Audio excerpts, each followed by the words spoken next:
Olá, João Morando, estamos começando mais um vídeo aqui no canal, continuando a análise sobre a Libertadores da América 2022, agora falando do último grupo, o Grupo H. No Grupo H a gente tem o Flamengo, Universidade Católica do Chile, o Sporting Cristal do Peru e o Talleres da Argentina. Se liga no vídeo.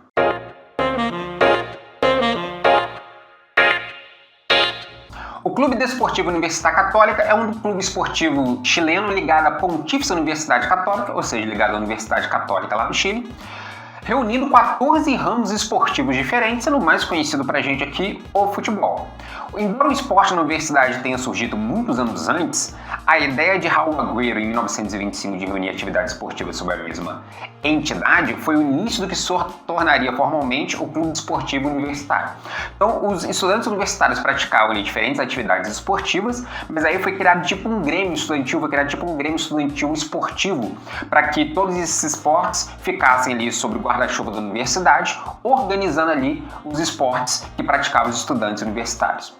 Dessa forma, passou a funcionar de forma organizada, ou seja, esse Clube Desportivo Universitário ligado à universidade, no dia 30 de agosto de 1927, quando então o reitor da universidade, o Monsenhor Carlos Casanueva, obteve as licenças para o uso dos campos esportivos de Nuyoa. Assim, o Clube Desportivo Universitário inicia sua participação na Confederação Universitária de Esportes em 1928, junto com outras universidades do país. É muito forte no Chile o esporte universitário, que deu origem a times profissionais de futebol, mas que vários esportes estão ali sob o guarda-chuva de diferentes instituições universitárias no Chile. Até o momento, o clube conquistou 29 títulos oficiais, incluindo 16 campeonatos da primeira divisão chilena, 4 Copas de Chile e, internacionalmente, disputou a final da Libertadores de 93. Os primeiros antecedentes encontram-se na participação da chamada Universidade Católica Futebol Clube na primeira divisão da Associação Nacional de Futebol em 1908, ainda na fase amadora de futebol chilena, portanto, o clube naquele momento ainda não tinha uma personalidade jurídica. Em 19 de abril de 1937, a Universidade Católica do Chile consegue ingressar na Associação Central de Futebol, o início do processo de profissionalização do futebol chileno, e com isso um grupo de estudantes da universidade se reuniu em uma residência em 21 de abril de 1937 para discutir a organização de um clube esportivo com personalidade jurídica separado do clube esportivo universitário, já que o esporte universitário era de característica amadora e agora o futebol no Chile é profissional. Com essa separação, houve uma falta de identificação e interesse dos alunos da Pontífice Universidade Católica, os estudantes universitários da universidade, em participar das atividades desse novo clube, bem como pela predominância da Universidade do Chile, tanto na área esportiva quanto em sua liderança. Em 29 de setembro de 2009 foi criado o Cruzados SADP, empresa concessionária que assumiu os direitos comerciais e financeiros do futebol profissional e treinamento da Universidade Católica por 40 anos através de um vínculo renovável. Para quem não sabe, os principais clubes chilenos, quase todos da primeira divisão, funcionam como sociedades de futebol, parecido com as sociedades anônimas de futebol que estão sendo criadas no Brasil, ou seja, o futebol chileno, os clubes já são empresas há muitos anos, inclusive os principais têm ações na Bolsa de Valores do Chile, como a Universidade Católica, a Universidade do Chile e o Colo-Colo. Com características católico-cristã muito forte, por ser um clube fundado junto à universidade, as cores que identificam o clube são o azul, representando Jesus Cristo e o céu, e o branco, símbolo da pureza imaculada, virtude, moral e vida. Por isso o azul e o branco se destacam no clube. O escudo do clube tem um formato triangular, com fundo branco emoldurado uma cruz azul que simboliza o uniforme de combate baseado nos guerreiros medievais durante as cruzadas. As letras aparecem CDUC, Clube Desportivo Universidade Católica, em vermelho, que simboliza o sangue divino, a cruz também utilizada pelos guerreiros na época das cruzadas.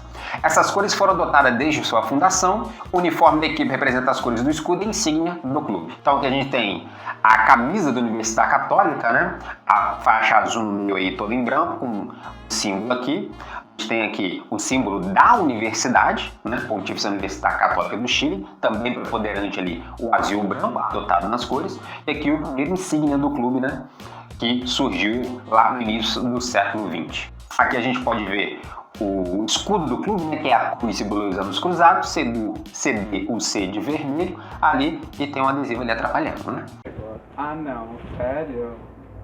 No início o clube jogou em vários locais que não eram sua propriedade, O campo desportivo do Nuyoa, que era ligado ali à universidade, o estádio militar e o estádio nacional de propriedade estatal. O primeiro estádio da equipe foi o Estádio Independência, inaugurado em 14 de outubro de 1945, que tinha campo de futebol, pista de atletismo e piscina olímpica. Em 1971, o clube perdeu seu estádio ao vendê-lo devido à necessidade de apoiar a instituição de ensino que passava por graves problemas econômicos. Então, acabou que uma desorganização econômica da universidade fez o clube vender o campo para poder financiar as questões de ensino e pesquisa da universidade. Na década de 1950, alguns terrenos foram doados e se tornaram o Complexo Esportivo Santa Rosa de las Condes, onde o clube jogava ali, onde o clube também jogava, mas o estádio principal era o estádio da Independência, que acabou sendo vendido. Com sua consolidação institucional e o crescimento do clube, começou a transferência para o sopé da cidade de Santiago, num terreno, uma área mais alta, que mais tarde, em 2008, sem o uso do Santa Rosa de los Condes, esse foi vendido. Depois da consolidação do clube, a venda de Santa Rosa de las Condes e toda a transferência de todas as questões esportivas para esse novo complexo, em 1972 foi criado o Complexo Esportivo São Carlos de Apoquindo, em homenagem a Carlos Casanueva, reitor da Pontíficia Universidade Católica do Chile, e o estádio de futebol foi inaugurado em 4 de setembro de 1988, o atual estádio ali do clube. As instalações permitem a prática de vários esportes que fazem parte da instituição, além do estádio de futebol no local. O mais interessante é que também tem o El Colorado para a prática de esportes de inverno, que é uma estação de esqui na região do Vale Nevado, ali próximo à capital do Chile, que pertence ao clube. A capacidade atual do estádio do clube é de 15 mil torcedores, e o clube era proibido de fazer os clássicos quando a Universidade do Chile colocou no seu estádio, alegando ali a Intendência Municipal de Santiago que o estádio não teria capacidade de absorver um clássico e também devido às questões de segurança, mas isso foi revertido em 2011. Então aqui a gente tem uma vista aérea do estádio, com as cores destacadas aí azul e branco no clube. Temos aqui a entrada do estádio, uma imagem aí do campo de futebol em São Carlos de Apoquindo. No mesmo local está o Complexo Raimundo Tupper, com centro de treinamento para o futebol profissional e as categorias de base, além de escritórios administrativos e desportivos do clube como um todo. Como vem a Universidade Católica para a Libertadores de 2022. Tetracampeã seguida no seu país, a equipe vem para a 4ª participação seguida na Libertadores. Contra os brasileiros, o retrospecto não é muito bom. Em 34 partidas, são apenas 11 vitórias, 6 empates e possui 17 derrotas. Com o ex-auxiliar Cristiano Paolucci como treinador desde setembro de 2021, a equipe tem jogadores experientes como José Fuenzalida, que jogou no Boca Juniors, Luciano Awad, ex-Racing, Diego Buonanotte, que jogou no River, e Fernando Zampedri, ex-Atlético do Colón e Rosário Central. Chegou ainda o Fabián Arellana, ex-Valência Cego Vivido, e o Yamil Assá, que jogou no Vélez Sarsfield, então uma equipe bastante experiente ali. Vamos falar agora da cidade de Santiago. Capital e principal cidade do Chile, além de centro geográfico e econômico do país, está localizada às margens do rio Mapocho, o principal rio da cidade, aos pés da Cordilheira dos Andes. Embora seja concebido como uma única cidade, na verdade é formada por território de pelo menos 43 comunas, das quais 28 estão completamente dentro do raio urbano. Possui cerca de 6,2 milhões de habitantes, correspondendo a 35% da população total do país. Está posicionado como uma cidade líder na América Latina em uma série de fatores sociais, econômicos e ambientais. Como é que começa a história da cidade? Por volta de 800 d.C., os primeiros habitantes sedentários começam a estabelecer com a formação de comunidades agrícolas ao longo do rio Mapocho, principalmente plantando ali milho, batata, feijão e com a domesticação de animais ali na região. Enviado por Francisco Pizarro, Pedro de Valdívia chegou ao vale do rio Mapocho em 13 de dezembro de 1540. Os povos estabelecidos nas áreas como os Picunchos e os Maucais eram submetidos ao Império Inca desde o final do século XV até o início do século XVI. Então aquela região ali já fazia parte do Império Inca. Em 12 de fevereiro de 1541 foi fundada a cidade de Santiago del Nuevo Extremo, nas proximidades da Colina de Huelen, hoje conhecido como Cerro Santa Lúcia. O traçado na nova cidade e as obras foram realizadas por Pedro de Gamboa, que desenhou a cidade em forma de tabuleiro e xadrez como outras cidades espanholas na colônia da América do Sul, como a gente já viu em outros casos aqui nos nossos vídeos. Então aqui a gente tem o mapa do Chile, a gente dividiu em dois porque o Chile é longitudinalmente muito grande. Então a cidade de Santiago fica um pouco mais para o sul do que para o norte no Chile. Aqui a gente tem uma imagem simbolizando a fundação da cidade por Pedro de Valdívia e aqui uma imagem preto e branco mostrando aí o rio Mapocho. Apesar de sofrer ataques indígenas, um grande terremoto e uma série de inundações ali do rio, a cidade sempre foi rapidamente povoada. A catedral começou a ser construída em 1561 e a igreja de São Francisco, uma das mais antigas da cidade, em 1572. Já em 1780, o governador Agustín de Juaregui contratou o arquiteto italiano Joaquim Toesca, que projetaria a fachada da catedral, o Palácio de la Moneda, atual sede do Poder Executivo do Chile, e o desenho do Canal de São Carlos e a construção definitiva dos Tajamares em 1798. seja lá o que Tarramare significa. Abra o olho, porra! Em 18 de setembro de 1810, a primeira junta de governo nacional foi proclamada no Chile, dando início ao processo da independência do Chile na ocasião. Então aqui a gente tem uma foto mostrando aí, uma imagem, né, mostrando aí lutas pela independência do Chile, e aqui uma das primeiras plantas da cidade de Santiago do Chile. Durante a República, várias instituições foram criadas, principalmente de natureza educacional, a Universidade do Chile e a Quinta Normal de Agricultura. Foram construídas as primeiras redes de gás, água potável e iluminação pública, e em 1851 foi estabelecido o primeiro sistema de telegrafia com Valparaíso, porto e principal cidade econômica do Chile depois de Santiago. Houve a remodelação do Morro de Santa Luz e da Alameda graças ao desenvolvimento de vários palácios construídos pela oligarquia, né? Então ali, uma oligarquia beneficiada pelo boom econômico derivado da mineração de cobre e salitre. Em 1895, 75% da indústria manufatureira nacional estavam sediadas na capital. Os principais bancos e lojas comerciais se instalaram nas ruas do centro da cidade, porque até nesse momento, Valparaíso, por ser o porto, era a cidade economicamente mais importante do que Santiago. Final do século XIX para a virada do século XX é que a economia de Santiago começou a crescer e se destacar em relação à cidade de Valparaíso.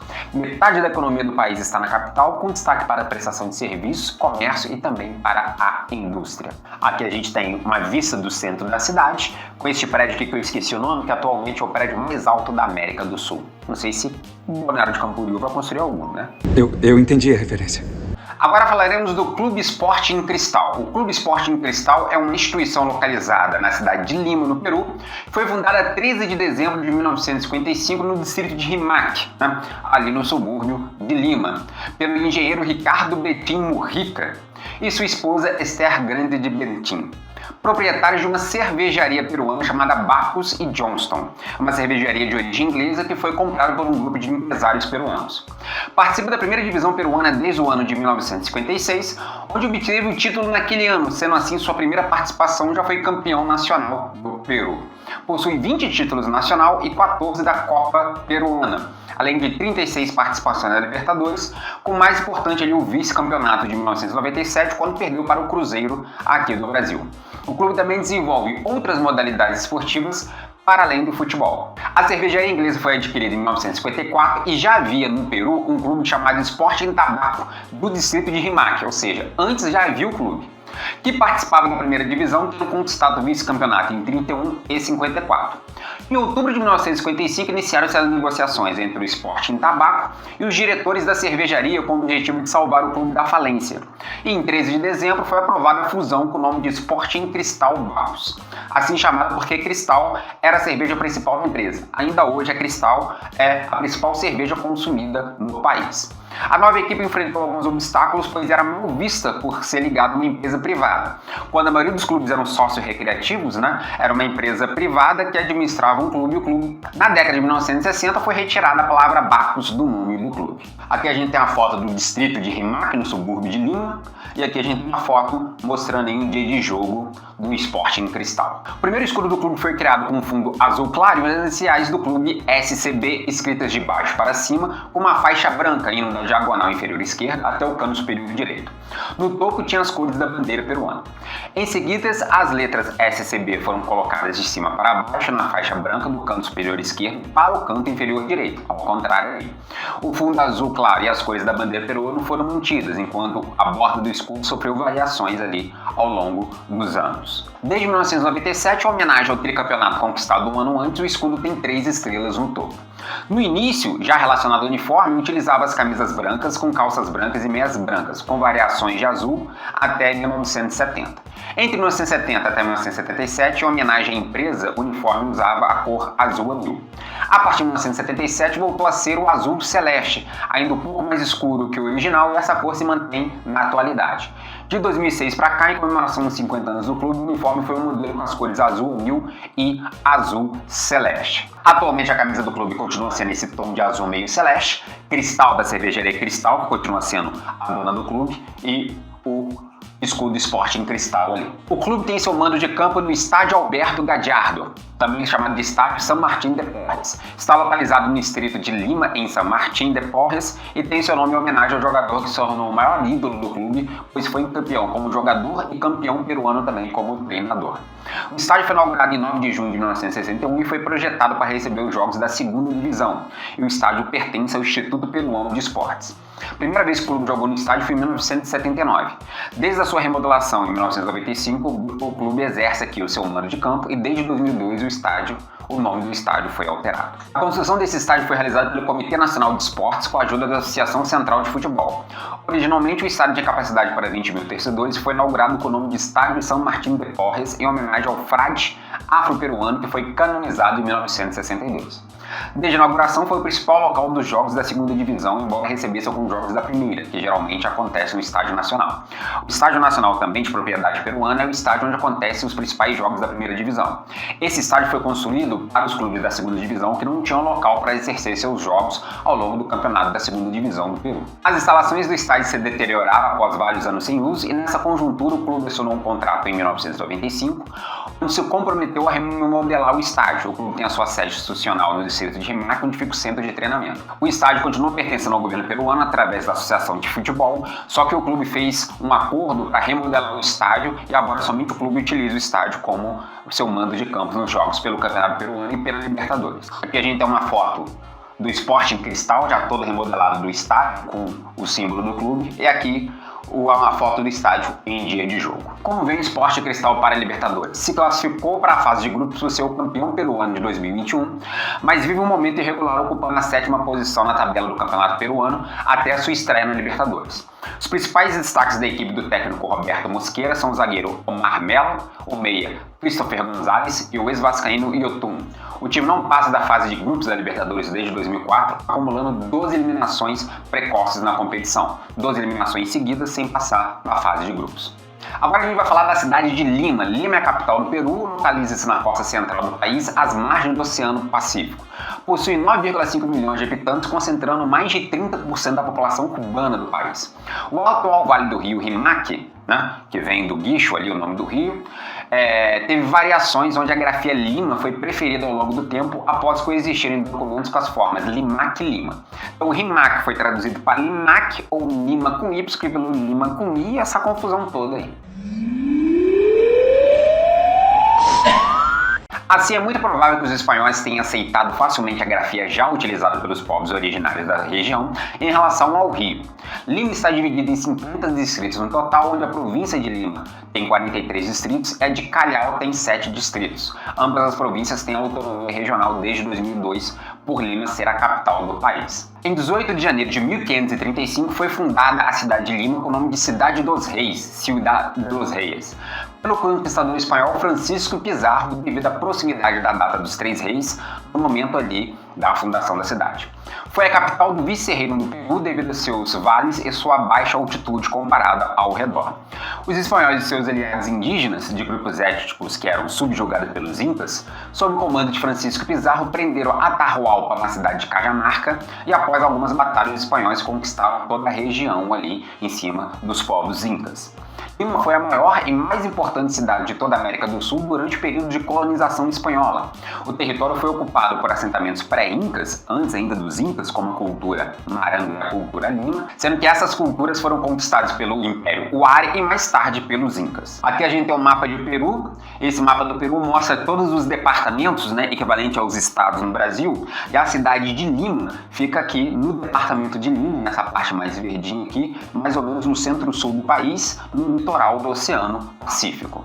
A cidade de Lima, assim como outras cidades de colonização espanhola, teve essa construção iniciando pela Praça de Armas, construção do Palácio do Vice-Rei e da Catedral. E a cidade prosperou como centro de uma extensa rede comercial que integrou o vice-reinado com as Américas, Europa e Ásia Oriental, com a construção de hospitais, conventos e mosteiros. Foi a cidade mais importante da colonização espanhola durante alguns séculos ali. A partir de 1680, o comércio sofreu devido à competição econômica de outras cidades também de colonização espanhola, como Buenos Aires. Com a criação do vice-reinado da Nova Granada em 1717, as demarcações políticas foram organizadas e a cidade perde importância devido à sua influência e diminuiu ali consideravelmente a sua influência sobre territórios durante o processo de colonização espanhola. No século XVIII, a cidade sofre reformas e perde o monopólio do comércio exterior e o controle de importantes regiões mineradoras do Alto Peru, levando ao enfraquecimento econômico, onde a elite da cidade passa a depender de cargos concedidos pelo governo do vice-rei e pela igreja, contribuindo para que as ideias sobre independência não prosperassem na região. Devido à dependência da cidade cada vez maior do vice-reinado e da coroa espanhola, enquanto outros locais da América do Sul já havia ideias e movimentos armados em prol da independência em relação à coroa espanhola, essas ideias tardaram a acontecer na cidade de Lima. Então aqui a gente tem algumas imagens, Essa imagem aqui sobre a independência do Peru, que eu não sei o que significa. Nossa, que bosta! Temos aqui a imagem da primeira planta da cidade de Lima ali, Uma foto aqui de uma construção, uma foto aqui de prédios modernos na cidade de Lima, junto com construções da época dos Incas, e uma outra foto aqui que eu também não sei o que é. Ai meu Deus, como é burro! Uma expedição combinada de combatentes da independência argentina e chilena, liderada pelo general José de San Martín, desembarcou no sul de Lima em 1820, mas não atacou a cidade. Diante de um bloqueio naval, o vice-rei José de la Serna foi forçado a evacuar a cidade em 1821 para salvar o exército monarquista que naquele momento defendia a cidade do cerco. Assim, San Martín entra na cidade e assina a Declaração de Independência do Peru. Proclamada a independência do Peru em 1821 pelo general San Martín, Lima tornou-se a capital do novo país. Quando a guerra foi decidida, em 9 de dezembro de 1824, 3 anos depois, na Batalha de Ayacucho, Lima estava consideravelmente empobrecida, com estagnação econômica e desordem política. A cidade se expande e cresce a partir de 1850 com o desenvolvimento do novo país. Durante a Guerra do Pacífico, o exército chileno ocupou Lima e depois das batalhas de Cerro e Miraflores, a cidade foi saqueada pelo exército chileno. Após a guerra, no final do século XIX e no século XX, houve uma reconstrução e remodelação da cidade.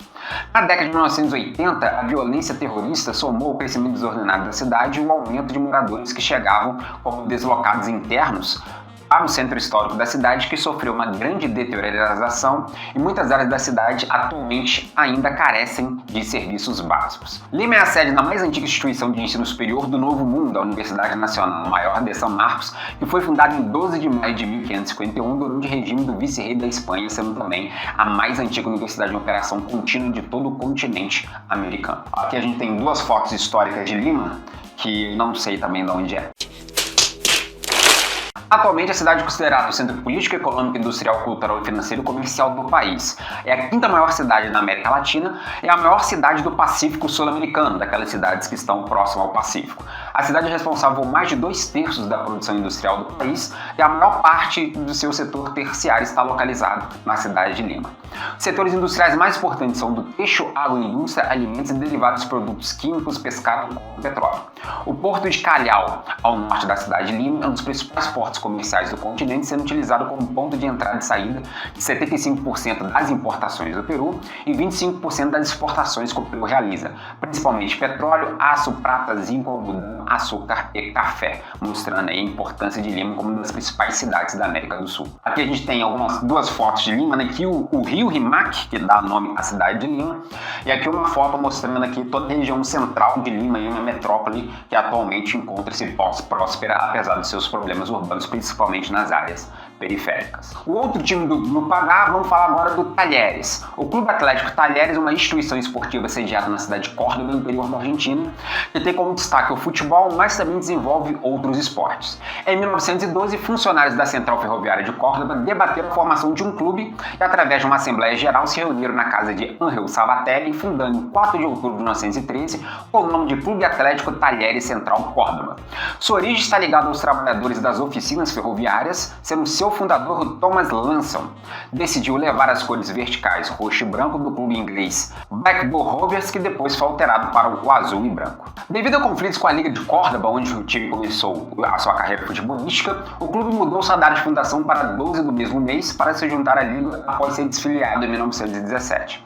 A partir de 1918 passou a se chamar Clube Atlético Talleres, como batismo de origem. Em 1969 foi campeão da província e participou do seu primeiro torneio nacional, que começou a ser disputado em 1967. O início do campeonato argentino nos anos 60, as equipes jogavam as ligas provinciais, equivalente aos estados no Brasil, e se classificavam para os torneios nacionais antes do surgimento do campeonato argentino de futebol como ele é hoje. Atualmente o clube pertence a seus mais de 40 mil sócios e é a maior instituição esportiva da cidade. Seu clássico rival é contra o Clube Atlético Belgrano e junto eles disputam o chamado Clássico de Córdoba, os dois principais times da cidade que estão na primeira divisão do campeonato argentino. O melhor resultado no argentino é o vice-campeonato e vai para a sua terceira participação na Libertadores. Não é um clube tão tradicional na Argentina de participações na Libertadores das Américas. O escudo do Talheres sempre manteve as mesmas cores, sendo quase inteiramente azul com 4 listras verticais brancas que começam na parte inferior do escudo e são cortadas na parte superior, onde as iniciais do clube são vistas em branco. O escudo não tem definição em qualquer documento oficial, sendo desenhado ao longo da história ali, né? O uniforme do clube, sim, foi idealizado pelo fundador inglês Thomas Lanson, que optou pelas cores azul e branco porque era fã de um clube inglês, onde jogou antes de emigrar para a Argentina. Adotou também o roxo e o branco, além do bordô e o branco. Foi em 1943 que as listras largas apareceram na camisa titular do clube pela primeira vez. Aqui a gente tem uma foto da sede social do clube na praça principal da cidade de Córdoba, e aqui o uniforme para 2022 do clube Talheres ali de azul meio roxo ali com um roxo azulado nas verticais ali em tons de branco. O clube tem um estádio próprio chamado Estádio Francisco Cavazés, também conhecido como La Boutique del Barrio Jardim. Pertence ao clube recebendo esse nome em homenagem ao primeiro membro do clube, Paco Cavazés, e o nome de boutique remonta a quando remodelaram seu design, pintavam e colocavam anúncios na que junto com as cores. E as pequenas dimensões do estádio dava a sensação de você estar num boutique, por isso o estádio é boutique, uma loja de roupas e enfeites, por exemplo. O estádio é todo bonitinho, todo enfeitadinho, corretozinho assim, todo cheio de fum-fum-fum. O estádio apresenta um estilo arquitetônico e arte deco com uma escultura acima do portão de entrada. Em 1931 começou a busca por terrenos e financiamento para a construção do estádio, quando houve a doação de uma propriedade no bairro Jardim. Graças à contribuição dos torcedores de capital privado, foi construído um campo esportivo e arquibancadas para 5 mil torcedores, quadra de basquete, vestiários e banheiros. O estádio foi inaugurado em 12 de outubro de 1931 e depois foi ampliado para 13 mil torcedores. No final da década de 70, o clube passou a jogar no estádio de Córdoba devido à sua maior capacidade. Em 2008, o La Boutique foi remodelado e ampliado, voltando a receber jogos do time, agora com capacidade para 18 mil torcedores, até mais ou menos ali o ano de 2012. Mas devido a seu próprio estádio ser pequeno e não ter uma capacidade adequada, o Talheres joga no Estádio Olímpico de Córdoba, também chamado Estádio de Córdoba, e atualmente é conhecido como Estádio Mário Alberto Kempes, estando localizado a 10 km do centro da cidade e possui capacidade para 57 mil torcedores, sendo o segundo maior estádio do país. Esse estádio foi construído pelo governo federal com o objetivo de ser uma das sedes da Copa do Mundo de 1978, quando a Argentina sediou a Copa. É administrado pelo governo da província, pelo governo de Córdoba, e em várias ocasiões foi usado pela seleção de rugby, que joga muito nesse estádio, rugby que é um esporte bastante popular na Argentina, e pelo time de rugby também da cidade, que é o principal time de rugby do país. O complexo ainda dispõe de campo onde se realizam treinos e competições de um grande número de modalidades esportivas diferentes. Em 2019, as quadras de tênis foram construídas nas instalações para o Córdoba Open, um dos principais torneios de tênis do país ali na cidade de Córdoba. Como é que surgiu esse estádio em Córdoba? A ditadura militar criou uma entidade chamada Autárquica Mundial 78, que se encarregaria da reforma de estádios, construção de outros 3, entre eles este estádio, e desenvolveu um total de infraestrutura, logística, turística e de comunicações para a realização da Copa do Mundo de 78. Assim, o estádio de Córdoba foi inaugurado em 16 de maio de 1978. Ainda em 20 de outubro de 2010, a Assembleia Legislativa aprovou uma lei mudando o nome do estádio para Mário Alberto Kempes, em homenagem ao ex-jogador que nasceu na cidade e foi campeão mundial com a seleção da Argentina em 1978. Foi feita ali uma pequena reforma para a Copa América de 2011 que a Argentina sediou na ocasião. Aqui a gente tem uma foto aérea do estádio de Córdoba, um estádio bem bonito, grande aqui, e aqui uma foto em dia de jogo do Talheres no estádio de Córdoba. Como veio o Talheres para a Libertadores? Se classificou como terceiro lugar no último campeonato argentino sob o comando de Alexander Medina, atual técnico que está hoje no Internacional, provavelmente já deve ter sido demitido nessa altura do campeonato. O Talheres ainda não encontrou este ano e acabou de contratar o treinador português Pedro Caixinha. A equipe venceu apenas um dos 8 jogos no atual campeonato argentino e é vice-lanterna do Grupo A, antes da sua estreia na Libertadores. O goleiro Herrera, o meio-campista Valquez e o atacante Girotti, este emprestado pelo River, são os principais nomes da equipe atualmente. Agora a gente vai falar da cidade de Córdoba, a capital da província de Córdoba, Argentina, localizada na região central do país, ambas às margens do rio Suquía. É a segunda cidade mais populosa do país depois de Buenos Aires comerciais e também um importante centro cultural, econômico, educacional e financeiro de entretenimento do país. A fundação da cidade foi dada pela ordem do vice-rei em 1571 para o recém-nomeado governador de Tucumã, Jerônimo Luiz Cabreira, para que fundasse uma cidade para servir de refúgio ao exército real espanhol, né? E também para combater os indígenas da região, para que houvesse ali uma circulação e pudesse ocorrer a comercialização pela coroa espanhola dos produtos extraídos na região. A fundação da cidade ocorreu quando Cabreira deixou Potosí, hoje localizado na Bolívia, em julho de 1572 e seguiu para o sul com uma expedição de 100 homens, entrando num território que era habitado pelos povos comexingones, encontrando um rio que chamou de São Juan, Suquía para os indígenas. Aqui a gente tem um mapa da Argentina com cada uma das províncias. A província de Córdoba está aqui meio de roxo e a cidade de Córdoba está na região central aqui da província. Aqui é um mapa da cidade de Córdoba, né, do século XIX, e aqui a planta da cidade de Córdoba, catedral no centro, e cada quadradinho desse representando ali um quarteirão e a forma como foi construída a cidade. Fundada em 6 de julho de 1573 sob o nome de Córdoba de la Nueva Andalúcia, possivelmente o nome da fundação é em homenagem aos ancestrais de sua esposa, nativos homônimos no espanhol. A fundação foi feita na margem esquerda do rio, buscando um caminho que ligasse o Alto Peru até o Oceano Atlântico, permitindo ali a escoação da exploração de prata e ouro, né, até o porto de Buenos Aires pela coroa espanhola. Entretanto, 4 anos após sua fundação, em 1577, as autoridades, uma vez retirados os aborígenes, resolveram transferir o sítio da cidade de Córdoba para a margem sul do rio Suquía, com o desenho de um plano com 70 quadras em xadrez, com 10 quarteirões de comprimento por 7 de largura, o que hoje é a região central de Córdoba. Em 1580 começou a construção da Catedral de Córdoba, que só foi concluída em 1758. Em 1599 foi instalada a Ordem Religiosa Companhia de Jesus, e assim a cidade tornou-se um ponto central das tarefas de evangelização dos jesuítas, né, em toda a América do Sul. Os religiosos fundaram em 1608 o noviciado e em 1612 o Colégio Máximo, da qual em 1613 derivou a Universidade de Córdoba, uma das mais importantes da Argentina. Em 1760 havia cerca de 22 mil habitantes na cidade. Em 1776 o rei Carlos III criou o vice-reinado do Rio da Prata, no qual Córdoba permaneceu como capital da intendência de Córdoba del Tucumã.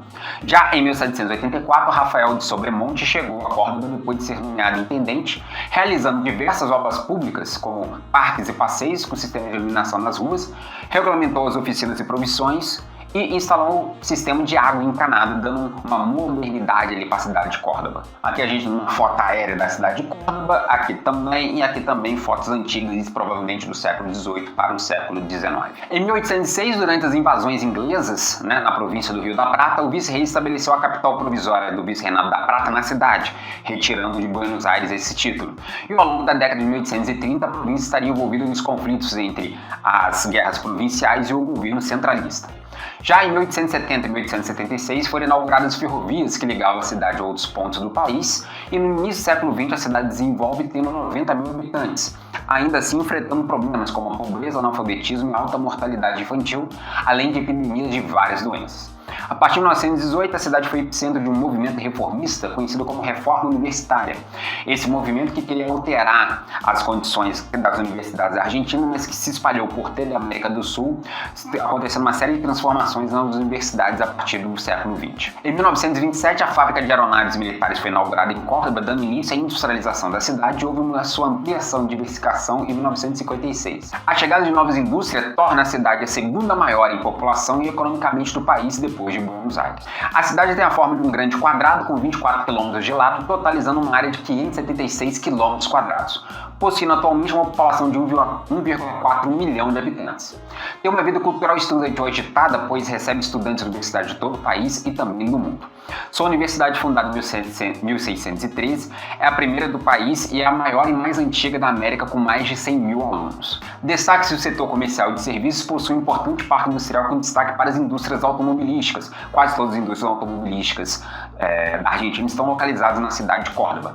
Possui mais de 660 indústrias de autopeças e produz 25% de todos os veículos do país. Há também cerca de 80 fabricantes de produtos eletrônicos e informática devido à instalação da cidade empresarial e o incentivo a esses ramos industriais. Essas empresas acabaram atraindo grandes shopping centers e com isso foi construído um novo aeroporto internacional para atender essa demanda industrial e de serviços financeiros da cidade de Córdoba. Aqui a gente tem uma foto do Palácio Provincial da sede do governo de Córdoba, aqui uma foto da Praça Central da cidade de Córdoba e aqui uma foto aérea ali da cidade de Córdoba. Encerramos o vídeo do Grupo H da Libertadores falando do Sporting Cristal, Universidade Católica e Talheres, o grupo do Flamengo. Se inscreva no canal, dê o seu like lá, deixe o seu comentário e até a próxima.